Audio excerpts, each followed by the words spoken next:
दशक 16वा सप्ततीन्वयाचा. दशक 16वा समास पहिला. वाल्मिकी स्तवन. श्रीराम. धन्य धन्य तो वाल्मिक, ऋषी माझी पुण्यश्लोक. जयाचेन हा त्रिलोक्य, पावन झाला श्रीराम. भविष्य आणि शतकोटी, हेतो नाही देखिले दृष्टी. धांडोळिता सकळ सृष्टी, श्रुत नवे श्रीराम. भविष्याचे एक वचन, कदाचित झाले प्रमाण. तरी आश्चर्य मानिती जन, भूमंडळीचे श्रीराम.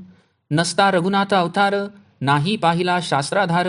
रामकथेचा विस्तार, विस्तारिला जेणे श्रीराम. ऐसा जयाचा वाघविळास, ऐकोनी संतोषला महेश. मग विभागिले त्रैलोक्यास, शतकोटी रामायण श्रीराम.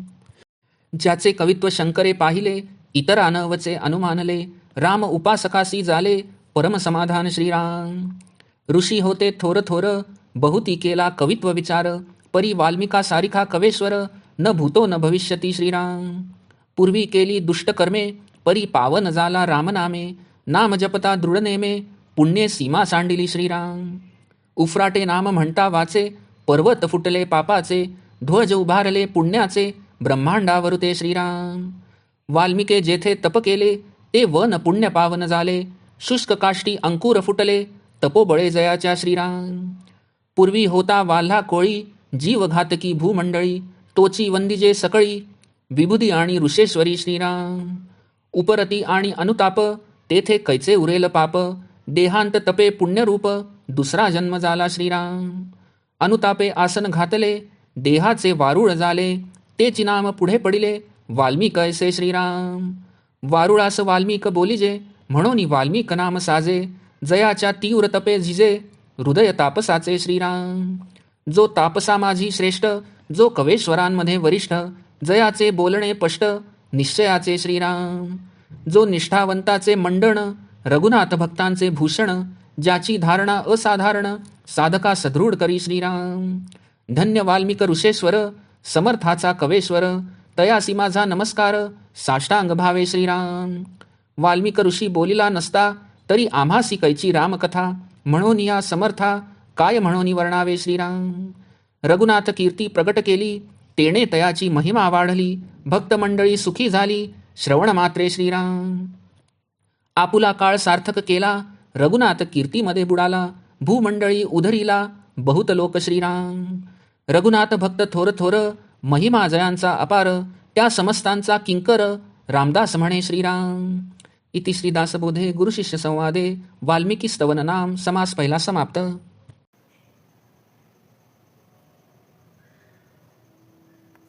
दशक 16वा सप्ततीन्वयाचा. दशक 16वा समास पहिला. वाल्मिकी स्तवन. श्रीराम. ज्याच्या योगे त्रैलोक्य पावन झाले, असे ते ऋषींमध्ये पुण्यश्लोक गणले गेलेले वाल्मिकी खरोखरच धन्य धन्य आहेत. भविष्यकाळी घडणारे आणि ते सुद्धा शतकोटी संख्यायुक्त रामायण ज्यांनी आधीच लिहिले, त्यांच्याबद्दल काय म्हणावे. सर्व सृष्टी ढुंडाळली तरी अशी गोष्ट कुठेही ऐकण्यात किंवा पाहण्यात येत नाही. या जगात भविष्यात घडणाऱ्या गोष्टीसंबंधी एखादे वचन जरी खरे ठरले तरी लोकांना आश्चर्य वाटते.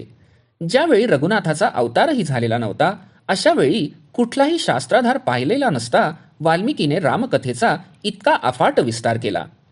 असा त्यांचा जो वाग्विलास पाहून महेश अत्यंत प्रसन्न झाले आणि त्यांनी ते शतकोटी रामायण त्रैलोक्यासाठी 3 भागात विभागले. वाल्मिकींच्या कवित्वाची थोरवी फक्त शंकरच जाणू शकले.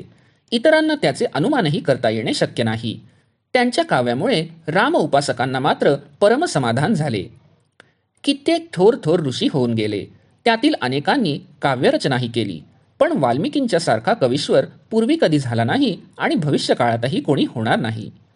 पूर्वी त्यांनी खूप दुष्टकर्मे केली, पण रामनामाने ते पावन झाले. दृढ नेमाने त्यांनी अखंड नाम जपल्यामुळे त्यांच्या पुण्याने सीमा ओलांडली.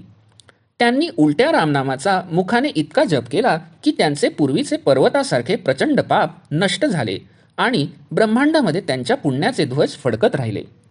ज्या वनात वाल्मिकींनी तप केले, ते वन पुण्याने पावन झाले. एवढेच नव्हे तर त्यांच्या तपोबलाने शुष्क काष्ठालाही अंकुर फुटले. पूर्वी ते वाल्या कोळी म्हणून ओळखले जात. सर्व जगात ते जीवघातकी म्हणून ज्ञात होते. तेच पुढे रामनामामुळे इतके थोर झाले की सगळे देव, विद्वान आणि ऋषीश्वर त्यांना वंदन करू लागले. ज्याला उपरती आणि पश्चाताप झाला असेल त्याचे पाप कसे शिल्लक राहील. वाल्मिकींनी देहात असणारा जो देही अंतरात्मा मी पण त्याचा नाश होईपर्यंत केलेल्या तपामुळे त्यांचा जणू पुण्यरूपाने दुसरा जन्मच झाला. कृतकर्माचा अत्यंत पश्चाताप झाल्याने त्यांनी उलट्या रामनामाचा जप करण्यासाठी जे आसन घातले ते देहावर वारूळ वाढले तरी त्यांना कळले नाही. त्यामुळेच वाल्मिकी हे नाव त्यांना पडले. वारुळालाच वाल्मिक म्हणतात, म्हणूनच त्यांना वाल्मिकी हे नाव शोभून दिसते. त्यांची तपस्या पाहून तपस्वी लोकांच्या हृदयाचाही थरकाप होतो. वाल्मिकी हे तपस्व्यांच्या मध्ये श्रेष्ठ, कवीश्वरांमध्ये वरिष्ठ असून त्यांचे बोलणे स्वानुभवाचे असल्याने निश्चयात्मक आणि स्पष्ट असते. वाल्मिकी हे त्यांच्या दृढनिष्ठेमुळे निष्ठावंतांमध्ये अलंकाराप्रमाणे शोभतात. रघुनाथ भक्तांना ते भूषणास्पद वाटतात आणि त्यांची असाधारण धारणा साधकांना त्यांची धारणा सुदृढ करण्यास प्रेरणा देते. ऋषीश्वर वाल्मिकी जे श्रीराम समर्थांचे कवीश्वर आहेत ते खरोखर धन्य आहेत. रामदास म्हणतात की त्यांना माझा साष्टांग भावे नमस्कार असो. वाल्मिकी ऋषींनी जर रामायण रचना केली नसती तर आम्हाला रामकथा कशी प्राप्त झाली असती. म्हणून त्यांचे वर्णन कसे करावे हेच कळत नाही. रघुनाथ कीर्ती रामायण रूपाने प्रगट केल्याने वाल्मिकींचा महिमाही वाढला. त्या रामायणाच्या केवळ श्रवणानेही भक्तमंडळी सुखी झाली.